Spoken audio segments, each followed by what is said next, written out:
Hi everyone, I'm Katrina and today I'm going to be doing a spoiler-free review of Raelia by Lynette Noni. This is the second book in the Akane series, so before I go into anything about the synopsis or my proper review, I'm just going to give a really brief overview of my thoughts without going into any specifics, just so you can get an idea of what I thought of this book if you haven't read Akane, because the rest of this review, while it will be spoiler-free for Raelia, there's going to be some spoilers for Akane, the first book, because that's just bound to happen even when I'm talking about the synopsis. Overall, I really enjoyed Raelia, more so than I liked Akane, the first book in the series. Things are definitely taken up a notch. We get more of the characters, more of the world, we see more of the things happening at Akane Academy, we get more character growth and development, and we get more of that really fun and cruisy writing style that makes just for a really fast read. This was a great sequel, and the way that things end in Raelia, you need the third book, Dracora, and luckily that book is now out, so you don't have to wait. You can just jump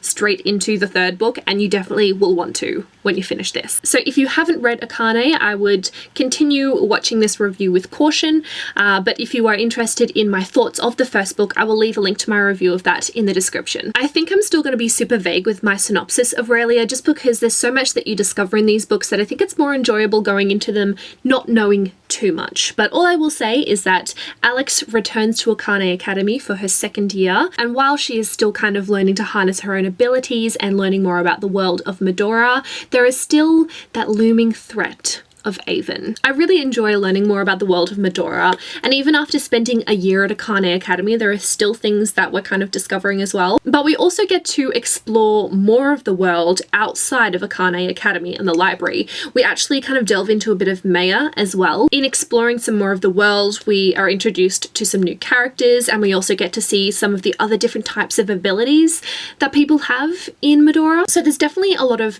exploration physically. I really enjoyed getting to see more of the world that Alex finds herself in, but there is a lot of self-exploration as well, because the revelations that came about in Akane, particularly with Alex's ability, she's kind of learning more about how everything works and learning more about herself, so there's definitely a lot of that self-discovery happening, and because of that we see Alex grow a lot as a character, and I really enjoyed seeing her grow, particularly in strength in her mind and physically as well. Like, the classes that she's subjected to at Akane Academy definitely are quite grueling. One thing that I mentioned in my review of Akane was how I felt like in that book the narration style felt quite young. It almost read like a middle grade rather than a young adult, and I found that in this book things have definitely kind of matured. So alongside Alex growing as a character and maturing herself, even though she's not that much older, the narration style really does reflect that maturation. One of the things that I really loved and found so refreshing in the first book was the lack of romance. There was much more of an emphasis on the friendships, and there's kind of like a tiny hint at a romance that there might be something that happens later on in the series, but there's nothing more than that tiny little hint. And in Raelia we see a little bit more, not much at all, just a teensy bit more. It was only really like a half step forward, and I'm just really loving how slow burning this is. And because of this really slow progression, the romance is actually kind of starting out as like a blossoming friendship with the possibility of something else happening later down the track. And in that way, it's also contributing to that real emphasis of friendship in these books. Speaking of friendships, I love how much more we get to see of DC in this one. I'm all for those female friendships. Of course, we also continue to see some more of Jordan and Bear, characters I absolutely love, and together these four friends just love each other so fiercely, and you can really see how much they care for each other in this book. As I mentioned before, we also get to meet some new characters, and in particular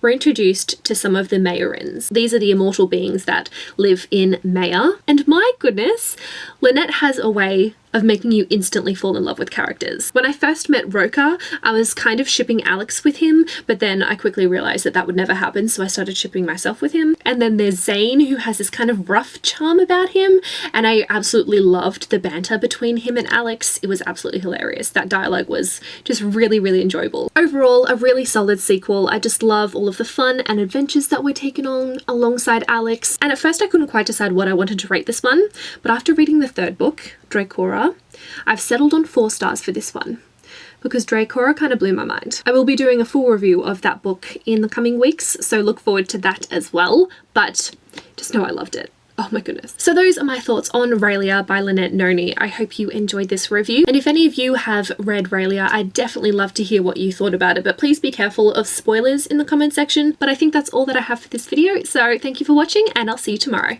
Bye!